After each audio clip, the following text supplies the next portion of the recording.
Welcome to Streams of Income, hosted by best-selling author and entrepreneur Dr. David Powers, where we discuss streams of income, passive income, residual income, and even why there are dinosaurs and zombies in this intro. Fasten your seatbelts and get ready to dive in.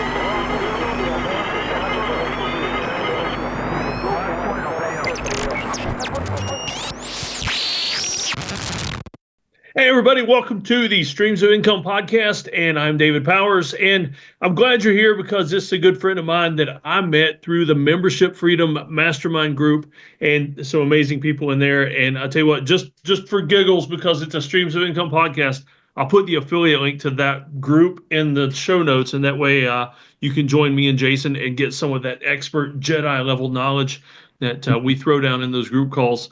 So, Jason, go ahead and tell us a little bit about yourself and where you're at in the world, because I see daylight behind you, so that means the time zone is relatively normal. Yeah, I'm not too far out away from you, but thank you for having me. I'm glad we got to catch up finally. So I reside in Minnesota. It is minus 20 right now outside. It is frigid. It's only like 40 here. Yeah. I tell Vincent, like, I don't even know why I live in this state, but it's pretty most of the other times of the year. But yeah, it's very cold. I have three daughters and a foreign exchange student at the moment. So my house is very full and busy. I'm engineer by trade. Work for myself doing engineering and a few other things, which I'm sure we'll get into. But that's pretty much me in a nutshell. Yeah, sounds good. And before, lest we forget, also a jiu-jitsu aficionado. Mm-hmm. And so, if you meet Jason in a dark alley or something, don't go to the ground. Keep it as a stand-up fight if you can. Yeah, we like impromptu wrestling matches. So yeah, anytime, anywhere, I guess. Oh man, all those daughters, man, they get ruthless. They get mean because they know right where to hit you. For sure. That's why I find myself to the garage on occasion. Like, y'all handle it your way. Yeah. All right. So, excuse me, an engineer by trade. So are you still, I know a little bit about what you do, so I'm just going to kind of ask some pointed questions.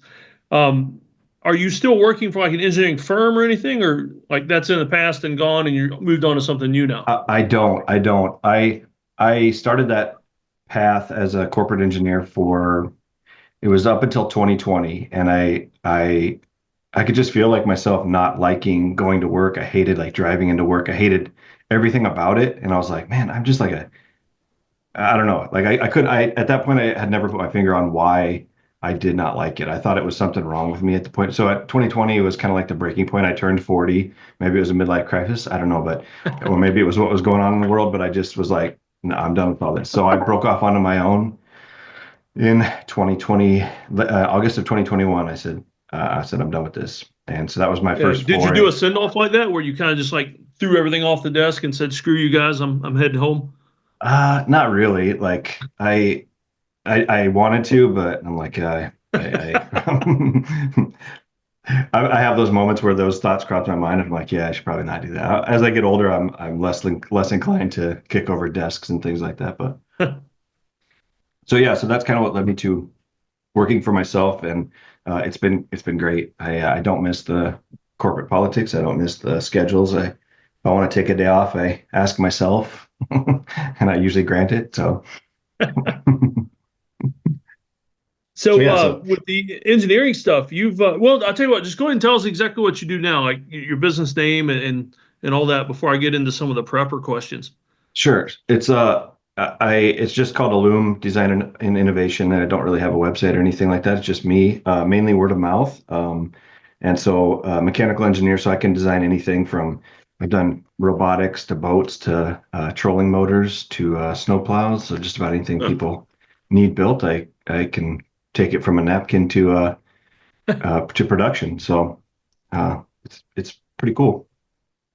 Yeah, and the word of mouth thing is awesome too. I mean, that way you're not having to worry about ad budgets and Facebook ads and all that mess. Yeah, it's been great. And I imagine we'll touch on it, but it's one of those jobs at the moment that's my time sitting at the desk equates to a time or amount of money. So that's kind of the model that I think we both are working to get away from. But at the moment, I'm grateful for the work for sure. Yeah. Yeah, and me and you kind of bonded over talking about like safety rooms and bomb shelters, and of course the John Wick man cave kind of thing going on. So is that something you're wanting to move into a little more? Well, so I had been just to back up on that a little. I'd been approached by a connection to run that company. It was a storm shelter company.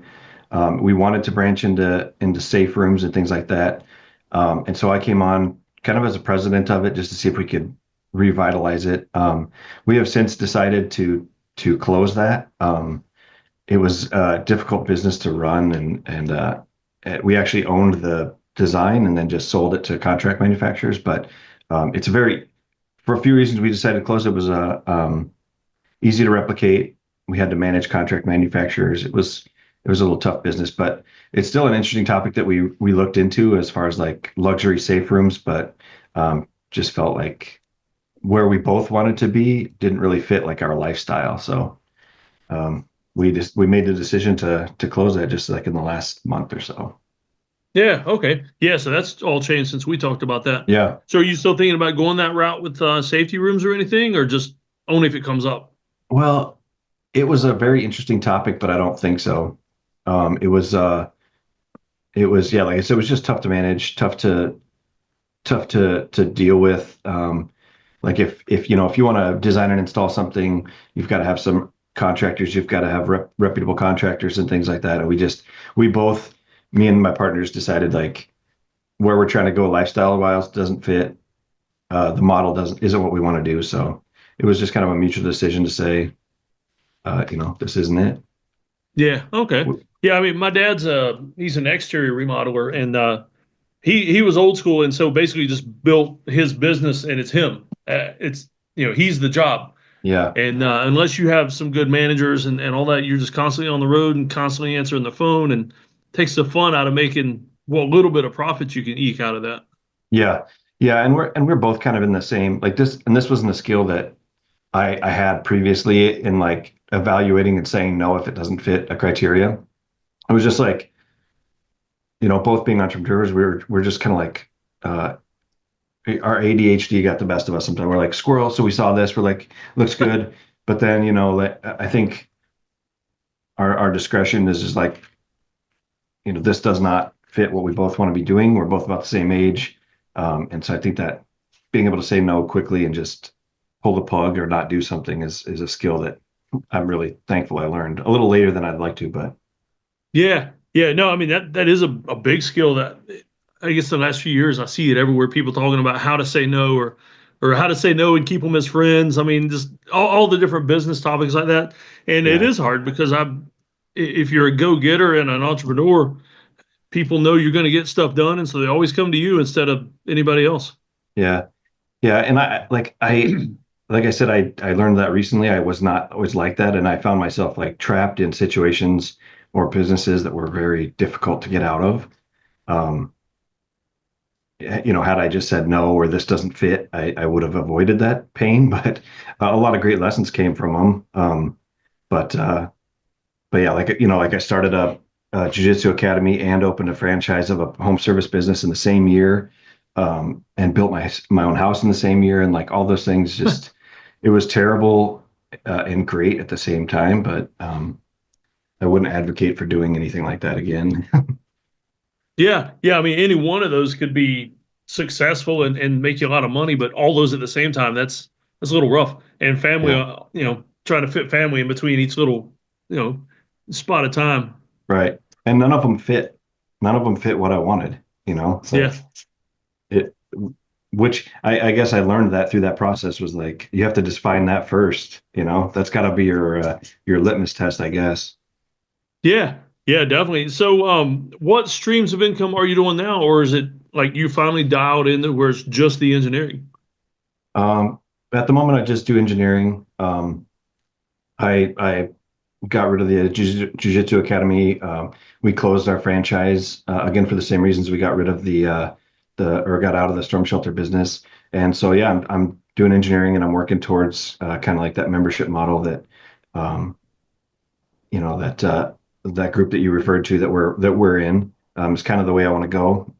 Because I think you and I are probably pretty similar on how we want to work.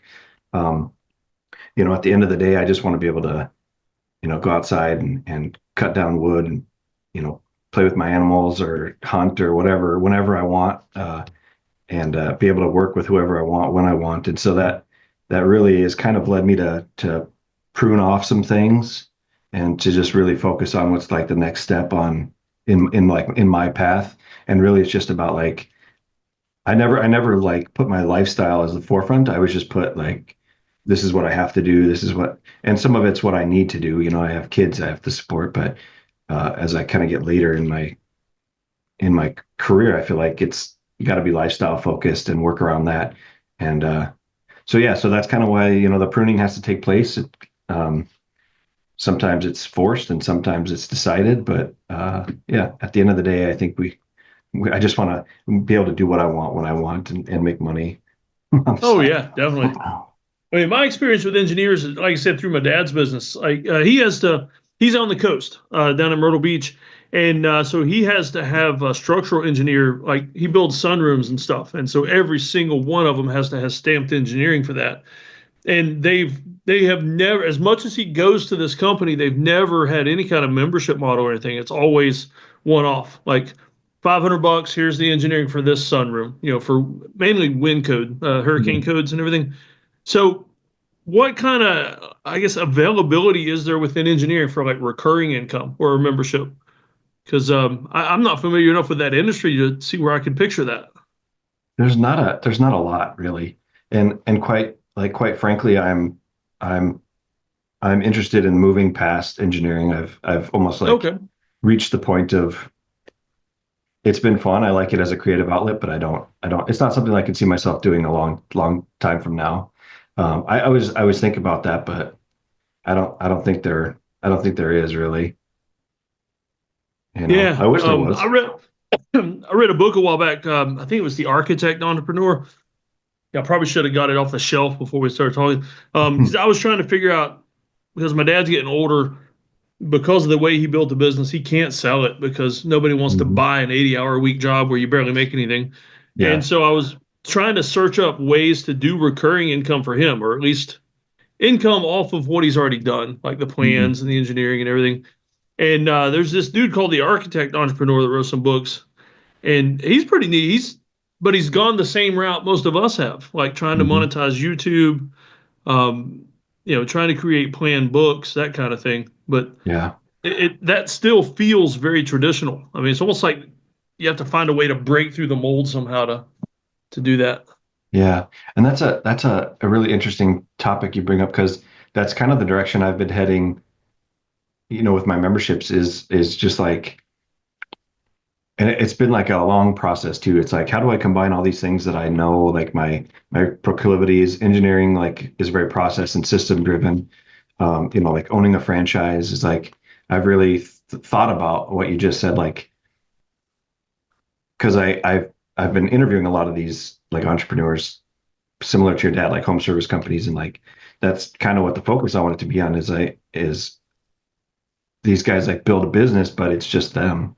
It's like, so how can they grow it into something that can be sold, or that they don't have to run 80 hours a week. And that's kind of the direction that I'm starting to head, is like, how can I help those businesses in that way, using kind of what I know and in my experience in engineering. It's kind of become an odd pairing, honestly. But Yeah.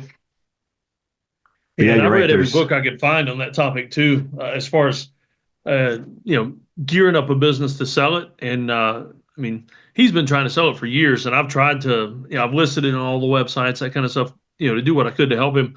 But yeah, it's a hard road to go. yeah, it's very difficult to like get somebody to want to buy a job. You know, it's tough to do, especially when it's something that you could start on your own. Yeah, yeah, that's the Like thing. Start on your own, and without all the, well, I mean, the kind of business he's in, all you need is a pickup truck and a few tools, and that's it. Redneck Randy and the remodeling crew. Mm-hmm. Yeah, at least For what you're sure. doing though, I mean, it requires education and licensing and everything, so people can't just step into that. I mean, Yeah. the easiest thing they could do would be to steal your plans and all that, but I mean, even that's copyrightable, isn't it? When you do plans and everything. Uh, you can have it protected, but it's tough to enforce it anymore. And that's become one of the biggest challenges in engineering, and one of the main reasons unless you're like really specialized, anybody can really duplicate, especially now with internet. Like a company could go out and hire Indian or Chinese engineers to make a model or designs way Okay. cheaper than they could pay me, Yeah. So it unless you're like very specialized or something like that, like that's kind of what you're competing against. And so you get to a certain point in your engineering career, it's like you're not really learning that much. Unfortunately, you kind of know your craft. Um, and unless you're like very focused, you're fighting with that kind of overseas virtual engineer problem. I see it a lot Yeah. actually. You tell Okay. somebody, here's your rate, and they're like, well, we can find somebody to do it half that. Okay. Yeah. I guess the only way those guys have my dad is it's got to have a like county stamp and everything on it. Yeah. Yeah. Yeah, which is good for the engineer. I mean, at least it protects some local business because it's a little Yeah. harder for one of those foreign guys to get a stamp and everything. Right. Right. And I've been a licensed professional engineer for quite a while, and so I could technically do that. But again, to me, it sounds boring as hell. Much like you just send me the drawing and I just stamp it. It's yeah. Yeah, To me, that's I'm basically what he does. yeah. Yeah, he's paying $500 just for they'll print out the calculations and stuff, which it's the same calculations every time, and they Hmm. basically just replicate his drawing on the computer. Yeah. It's crazy. Yeah. Maybe I should do Yeah. it, but Well, if you need quick money, it's a good way to sell your soul for a little bit if you need some quick money. yeah. Yeah. Right. Yep. So, with what you're doing and everything, I mean, what areas are like your kids and your wife and everything leaning into? Are any of them in related occupations, or are they just like, man, I don't want to do what dad's doing? Not really. No. I mean, my wife teaches nursing at a local college, so she's in a completely different, um, a very flexible job, which is definitely fitting our lifestyle. So that's kind of why she chose that. And my kids are still young. I've got one in college that's she's going into aviation. Actually, she just has Oh, okay. got her private pilot license, and so she's doing that. And so yeah, not really. It's just me. Yeah. I mean, I'm the same way. My kids are not very entrepreneurial focused.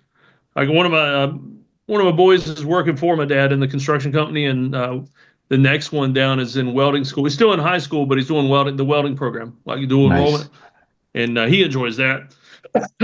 Enjoys building stuff and playing with fire, things like that. I wish I would have went that route because I'm way more hands-on, and and you can make just as much money as somebody that went through engineering school. You know what I mean? Yeah.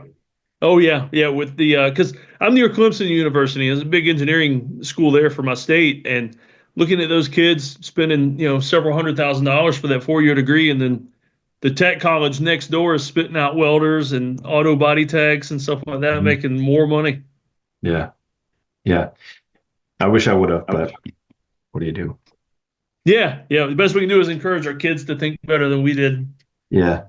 Yeah, and like align what you're doing with what you actually like. I never even thought about that, which is pretty stupid of me. Oh, I guess I never considered I'd be at a desk most of the day. If somebody said, Yeah. well, here's what engineering is, I'd have been like, I'm out. Yeah. Yeah. So if we were looking at a Venn diagram of your life, I mean, of course, occupation and skills on the one side, one of those circles. What kind of hobbies and stuff do you get into? That's a great question. So I like to bow hunt and jujitsu, and that's about all that my schedule allows. I chase my kids around to all their activities, but um, I'm really interested in helping people. I think that's been a part of my life for a long time, and I've always thought of that as like in a not so much in a nonprofit business role, but in like serving the underserved of a community. But it really can tie into what we do for a vocation too. And so I've like really been thinking about how do I put a voice to what I know that might help someone else? And so that's it was always an outlier to me and never a core part of what I want to do. And so, it'd be like, okay, let's, like we build beds for kids in our town. And so it's like that was always just kind of like a side project. But then when I really started to consider like service can be a bigger part of what you do. It could be part of your everyday life. Like I think about myself a few years ago, like I was owning a business on the side doing engineering, and like as a business owner, I was like it was a struggle, right? Everyone that's owned a business knows how much of a struggle it is, especially when it's a side business. So then I think about me 3 years ago and like how could I better serve that person out there that was me? Like I know exactly how that person feels. And so not, like that's kind of where I'm at, like in that Venn diagram, like service is a huge part of it. Um, and so then, how do I tie that into to share what I know, in Yeah. pursuit of serving others, is kind of the biggest Yeah. part of where I'm at. Definitely. I mean, that's why I always ask that question. Not always, but usually ask that question because it's that intersection of hobbies, passions, and the skill. I mean, your vocation usually where you find that magic thing God's got planned for you. Yeah. And that's been I think a lot of people go through that too, David. It's like, it's a very frustrating process. And I was actually talking to somebody else in the group about it. It's like, it's sometimes cruel, like the process that you get to that point, like things taken away, things given, you know what I mean? Like it's all part of it. I truly believe that, but sometimes it can be very frustrating. I always like, I'm almost like jealous of people that always had a thing and like that's what their thing is. And now Yeah. I'm like 43 years old and I'm like, you know what? Why don't I have a thing? Like, um, but I know it's there. It's just a frustrating process for sure. Yeah. Yeah. And you never know. I mean, until it's there when that preparation period is over. Like, Yeah, you know, yeah, finally it's here, it's arrived, and now I can do this thing. for I sure. was talking to a buddy of mine from church the other day. He was a crew chief on a Black Hawk and got busted up pretty good. So when he came home, and this is a couple years ago, he having trouble figuring out what he wanted to do, and he had this job offer from it's a ministry that they have a lot of thrift stores, and so they use the money from the thrift stores to help men's groups and homeless and all that. And he had a job offer, but the job offer wouldn't pay the mortgage and everything without his wife having to get a full time job as well. And the day he was having to make that decision, he got a letter in the mail that he'd gotten approved for 100% disability from the VA, and which Oh, comes with all the health insurance, free car tags, and a healthy monthly stipend. And so that was like his bell ringer. I mean, this is with that disability check coming in, he could take this job with the ministry and put everything into it and didn't have to worry about money. that's crazy. Yeah, that's the kind of thing I wish I had sometimes. Like a letter from God saying, "Do this, and everything's gonna be cool." Yeah, yeah. It's never laid out beforehand for you. It's just like as you go. It's as you go, it's happening, and you're like, why is it happening this way? I don't understand this, or what? Like, where am I supposed to be? What am I supposed to be doing? And I've learned a lot about like just being open to things, like being part of a group or wasn't really part of what I thought I should do. Actually, you interviewed one of my friends, Chris, last, um, who I was in his mastermind for quite a while, and that really kind of Oh, it you kind talking of about brought in, Neymar? yeah, Yeah, yeah, and so yeah, so that group like really helped me kick into gear. Like life is short. Let's start figuring this out. yeah, yeah. I'm always amazed when I talk to people too. Some of the mutual friends we have, like these different alumni clubs that we come from, as far as masterminds and everything else. Yeah, yeah. I like how the circles intersect. I'm still trying to figure that out. Like, how does this guy know that guy? And that like, and we're in completely different groups. Yeah, But I yeah. find It's like pretty cool sometimes. yeah, you almost become magnetic to the right kind of people. Yeah, You know what I mean? yep, Like if you're in the right circle, it's like, oh, this guy, they're all the same. You know what you're getting. You know what I mean? yeah, Like that's the nice thing. yep. But Yeah, the like that book, The Secret. I mean, as a Christian, I don't fully ascribe to all the stuff that's in those kind of books, But the attraction stuff, I mean, if you build a certain kind of life, you will gravitate towards certain kind of people, and they'll gravitate towards you a little more. I mean, it's just natural that that happens. Yeah, I believe that to be true. Yeah, I Yeah, definitely believe yeah. that. Cool. Well, I tell you what, if do you want people to be able to get in touch with you or anything, or because Yeah. since you're kind of not on your new thing yet, but like engineering stuff, do you want me to put out a website, or you said you didn't have a website, but you want me to put out any contact info or anything? I'm on Facebook. That's about it. That's about where people can find me. All right. Pretty low Yeah. key. A free listing on Facebook for your business. Right, right. Yeah. Cool. I tell you what, before we close out, I always have one final question I ask everybody. If money weren't an issue and you had to do, or not had to, but you could do one thing for the rest of your life and you think you'd be happy doing that, like your dream stream of income, Mm, what would that be? Something you've already done or just something completely new? wow. That was not a question I was prepared for. If money was not an issue, what would I do for the rest of my life? Wow, dang. I've always been intrigued by like helping people in under like in third world countries building like infrastructure and stuff like that. I have a Yeah. good friend that runs a thing that builds wells in Africa, and so I always thought it'd be kind of cool to do that. Maybe that. Yeah. I know it Yeah. would be in But service. that would be a type of engineering that would have you hands on in the field too. That'd be kind of fun. Yeah, yeah, serve a couple purposes. Yeah, that's cool. Yeah, because I asked that question, and sometimes people are like, I'm already doing what I want to do. I just don't want to have to hustle so much. But Yeah, other people are like a completely new thing that they just felt they never had the time or anything to get into. yeah, You know, yeah. Like oh, look at if this, I had man. it, Let me spin my camera around real quick. My basement office faces outside, and we've got a neighborhood donkey oh, what that the just heck? roams the neighborhood. He just walked up in the yard. That's But crazy. man, if you go out there with Twizzlers, he will come over and hang out with you, and you can No pet him and way. everything. That's awesome. That's awesome. Yeah, so a squirrel. I just got distracted by a squirrel. That's funny. No, but I mean, like on the same lines, I think the dream list is what I alluded to earlier. It's like if I can make money helping people in like this membership model, serving people in business, and then a lot that allows me to go do whatever I want outside, then Yeah. that's kind of like that's a dream scenario to me.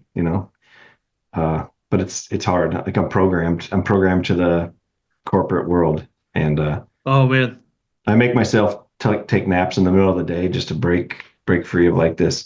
I feel like 8 o'clock to 5 o'clock I should be here, and I like it's a tough thing to break. So anyway, yeah, my dream list is I just want to be able to go outside, hang out with animals, cut some trees down, Yeah, hunt. doing man stuff just for Yeah, fun. doing man stuff, making Yeah. fires, things like that. Now I'm assuming you've got a home office too, right? Yeah, Yeah, that's I. Thankfully, I'm on 5 acres here, like a little farm, and so yeah, I've got alarms set and everything like to just to remind me to get up and walk outside, even if it's just to go see if the donkey's out in the front yard or something, that's just to awesome. get out of my office. Yeah, I just got to move somewhere warmer because 20 degrees below zero, I can't go outside. It's too cold. So Oh man, it takes it's 15 just too minutes to cold. get dressed up to go outside. Yeah, it's crazy. Maybe Yep. someday. Yeah. Yep. Yeah. I like it here because I mean we don't get much snow, which I wouldn't mind a little more snow, but just enough of a change in the seasons that you can enjoy it. But a little hot in the summer makes my Yeah, beard get all frizzy and everything with the humidity. that's funny. It's a glorious Yep. beard, by the way.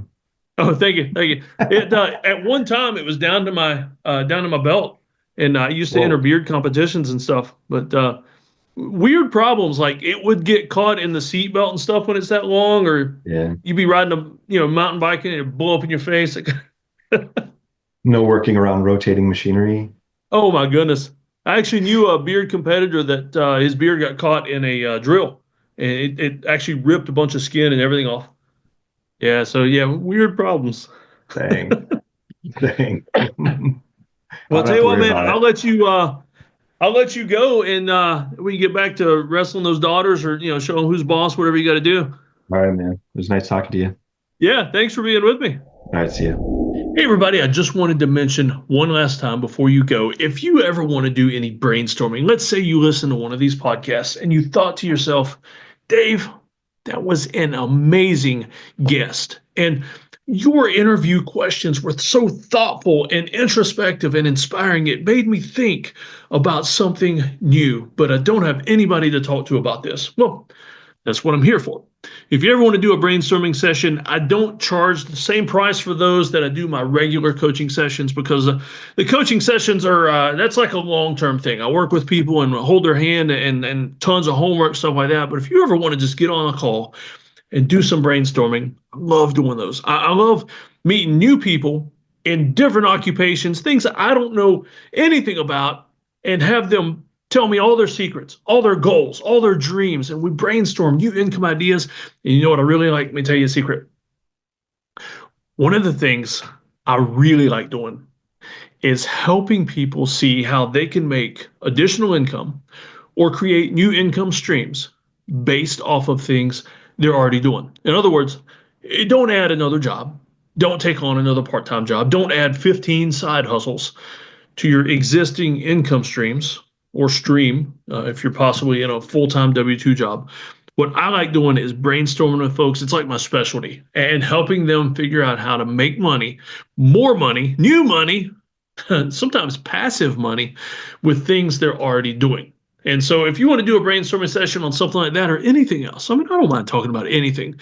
Getting your kids into entrepreneurial stuff, trying to work with your spouse because they hate entrepreneurial stuff, whatever you want to talk about, click the link below. It should be in the show notes. I say below. I'm not sure how you're watching this, but it is in the show notes, whether those are on the side, below, or somewhere else.